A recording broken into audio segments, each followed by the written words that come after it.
Welcome to our May edition of Let's Get Growing, and remember that in May the temperatures are starting to heat up, so let's heat it up in the garden and the flower garden, and let's get growing.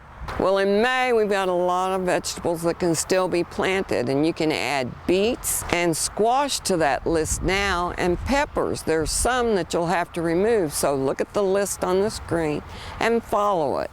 And remember, guard some of these by planting them in the shade of other plants.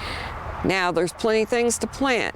You can do your caladium bulbs by the end of May. I'd wait off just a little bit longer. You can also plant your potted seedlings. It's a little too late to plant seeds, but you can do your potted annuals now. And then also all those warm season annuals you'll love to plant now. And if you're trying to sell your home, curb appeal will do it. So add color around the front door.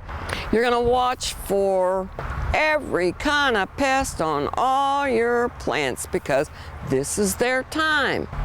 You're going to watch for bagworms on the conifers, and they make those little brown cocoons and they hide in them. So once again, you've got to get them before they make the whole cocoon and close up.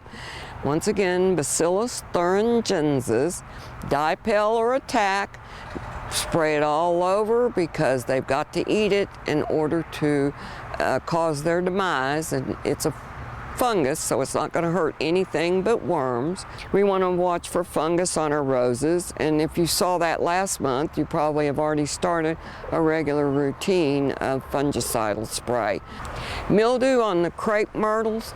Also watch for white flies on gardenias and ligustrums and euonymus. Also aphids on new growth of everything. We've talked about that before. And then caterpillars on your Boston ivy and some of your other things. Once again, BT, Bacillus thuringiensis, will take care of that. And just make sure that you treat the underside of the foliage and near the ground. Aerate your lawns in those areas that have been compacted, and you'll have a strong turf come back. You're going to have to mow once a week. Remember, mowing once a week will help you reduce those annual weeds. You can prune all your spring blooming shrubs after they've bloomed, and that's going to be forsythia, wisteria, some of those other spring blooming shrubs. Now's the time, but only remove about a third of the growth. You don't want to get too pruner happy and become a butcher because they're not going to respond soon enough to make it through the heat. Lift your daffodil bulbs and separate them after all the foliage dies back on the bulb, because you need those nutrients back in the bulb so you can make flowers next year. In addition, prune your climbing roses after they've bloomed. Then start pinching the tips out of your chrysanthemums, and you do that when they're about 6 inches tall. And by pinching them, you're going to cause them to be more bushy, and then you'll have more blooms, and they won't get so tall and leggy that they just fall over when they do start blooming this fall. This is an African violet leaf, and I have kind of started a new cutting. Usually, you would cut it off a little bit closer to the leaf, and these little plants at the bottom would be up here near the top. So, consequently, I just have them at the bottom here, and what I did was I took this little drink cup, I put some foil over the top, and then cut a hole in it, just wide enough for the leaf to fit into.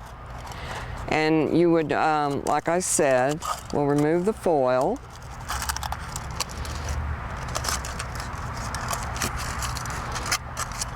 And we're going to take the leaf with it so that it's easier to handle. And you can see that we have a beautiful little African violet. In fact, we have about 3 or 4 down there. But I'm not going to separate them right now. But you could separate them just by taking a pair of tweezers and teasing the roots apart. So you can see if you'd have cut it off right here and then stuck it down into the cup and kept the water up to here, your little violets would be up here. So I'm going to leave this leaf on. You can see how it's kind of sucked the nutrients out of this leaf. The green is gone, and see how green these are? Because mother is feeding the babies. So we're going to leave it on there, and I'm going to use a ceramic container because it's porous, and it'll allow me to put a saucer underneath it so that you water African violets from the bottom usually. So we're going to add enough soil to where we get this up to the right level, and then put your little roots in. Try and get them, you know, down as far as you can, because that's how they would grow in nature. And then we want to leave, you can see I'm just settling it on top of the soil, and I've moved it to one side, and now I add soil to that side, back side. And you can see I kind of have a few little leaves that were kind of hidden underneath the soil, and I'm just kind of cleaning it up. I'm going to add a little bit more soil,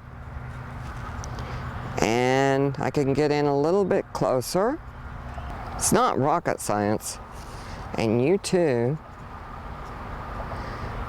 can have beautiful African violets from just using a leaf.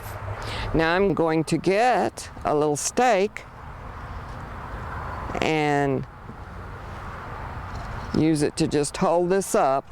But the first step is going to be, I'm going to take this water that came out of it and gently wash the leaves off. And see, it's already gotten more stable just by watering it. So by watering it, you're going to gently settle the soil in, and that will give you a brand new little baby African violet. And probably 3 or 4 can be separated in, I don't know. Well, you know, talking about making babies, look at these airplane plants that are just kind of taking off, and they're making little babies out on the end. And these make beautiful hanging baskets, because not only will these drape down and have little plants, but so will this beautiful wandering Jew. And here we have a medicinal plant. Everybody knows aloe vera. So you can pull one of these leaves off and treat your burns and cuts. And then you have this beautiful airplane plant and the wandering Jew. Beautiful hanging baskets. You know, you can own these if you hang out at the farmer's market on Saturday mornings from 8 to about 1 o'clock. You can buy these from the Summit Garden Club for mere $10. These are beautiful. Guess what? Airplane plant, wandering Jew, both will grow in your landscape at home and come back every single year. Keep the aloe vera in the house, treat your burns and cuts, have a beautiful landscape. And you too can help support the gardening program at the Summit, where they grow vegetables and send those vegetables to the nutrition program and the food co-op.